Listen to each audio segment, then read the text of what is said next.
రాబోయేది రోజుల్లో అది మళ్ళీ మీకు ఏ విధంగా ఉంటుందో చెప్పం, ఖచ్చితంగా చేసి చూపిస్తాం. ఏమో పంది మీద కేసు పెట్టాలి కదా. ఏదైతే యూట్యూబ్ ఛానల్ నడుపుతా జగన్మోహన్ రెడ్డి గారిని పట్టుకొని లుచ్చా గిచ్చా అని తిట్టేటటువంటి ఈ చెత్త వెధవలందరి మీద కేసులు పెట్టాలి కదా. ఏదైతే ఐటీడీపీ అనేటటువంటి ఒక ఉగ్రవాద సంస్థ నడుపుతున్నటువంటి వాళ్ళ కేసులు పెట్టాలి కదా. జనసేన శతాగ్ని టీంతో వాళ్ళ అధికార ప్రతినిధులతోనే అడ్డదిట్టమైనటువంటి బూతులు తిట్టించేటటువంటి వాళ్ళ మీద కేసులు పెట్టాలి కదా. మరి వాళ్ళకో న్యాయం మాకో న్యాయం ఉండదు కదా.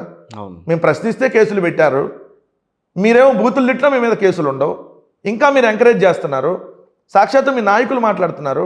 ఒకడేమో తాట తీస్తానంటాడు, ఒకడేమో తొక్కి నార తీస్తానంటాడు, ఆనా డాషు ఈనా డాషు.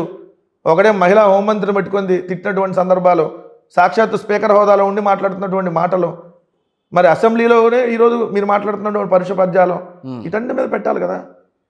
ఇప్పుడు ఉన్న కూటమి నాయకులు 164 మంది కూటమి నాయకుల్లో అనేక మంది ఇలాంటివి మాట్లాడుతున్నటువంటి వాళ్ళే కదా. అవును. మరి వాళ్ళ మీద కేసులు ఉండవా? అంటే ఓన్లీ వైఎస్ఆర్ కాంగ్రెస్ పార్టీ వాళ్ళ మీద కేసులు పెట్టి అనగదొక్కేస్తామంటే ఇక్కడ ఉంది వైఎస్ఆర్ కాంగ్రెస్ పార్టీ. మీరు అనగదొక్కాలనుకుంటే తొక్కి వెళ్ళిపోవడానికి, తొక్కేస్తే ఏది పడి ఉండటానికి ఎవరు ఉండరు ఇక్కడ. మీరు ఎంత మమ్మల్ని వేధించాలని ప్రయత్నం చేస్తే అంతకు రెట్టింపుగా ప్రతిస్పందిస్తాం. మీరు ఒక కేసు పెడితే 10 రకాలుగా మీ మీద ప్రశ్నిస్తాం. ఎక్కడా కూడా వదిలేటటువంటి ప్రసక్తి లేదు. వైఎస్ఆర్ కాంగ్రెస్ పార్టీ కేసులు కొత్త ఏం కాదు. సో మీరు కేసులు పెడితే భయపడిపోయి పారిపోవడానికి లేదా అల్లాటప్పగా జెండాలు మోసేవాళ్ళం కాదు. అభిమానంతో నికార్సైనటువంటి కార్యకర్తలుగా వైఎస్ఆర్ కాంగ్రెస్ పార్టీ జెండా మోసేటటువంటి సైనికులు జగన్మోహన్ రెడ్డి గారి కోసం ఎందాకైనా పోరాడతాం. సో మీరు చేస్తున్నటువంటి ఈ కార్యక్రమాలను మళ్ళీ మళ్ళీ ఎండగడతాం. పెట్టుకోండి, 14 రోజులు జైలుకి పోతాం, మళ్ళీ వస్తాం.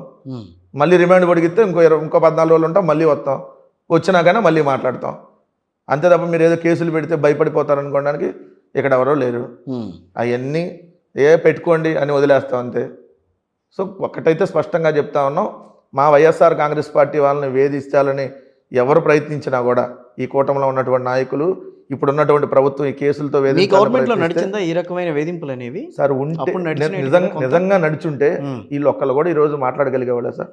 రఘురామకృష్ణరాజు గారు ఇప్పటికే అంటున్నారు, నన్ను ఎట్లా కొట్టారు, 3rd డిగ్రీ ప్రయోగించారు. ఆయన కొట్టలేదని చెప్పి కోర్టే చెప్పింది, న్యాయస్థానమే ఆయన కొట్టలేదని చెప్పారు.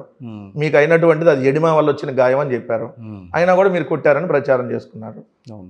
సో ఇది మేము సరే కొడితే కొట్టారంటారు, కొట్టపోయినా కొట్టారని చెబుతున్నారు వాళ్ళు. కానీ ఈరోజు 3rd డిగ్రీ ఉపయోగిస్తున్నారు మా సోషల్ మీడియా వాళ్ళ మీద. ఈరోజు నోటీస్ ఇచ్చి విచారణకు పిలవాలి. అసలు సోషల్ మీడియా కేసులు అరెస్ట్ చేయడానికే లేదు.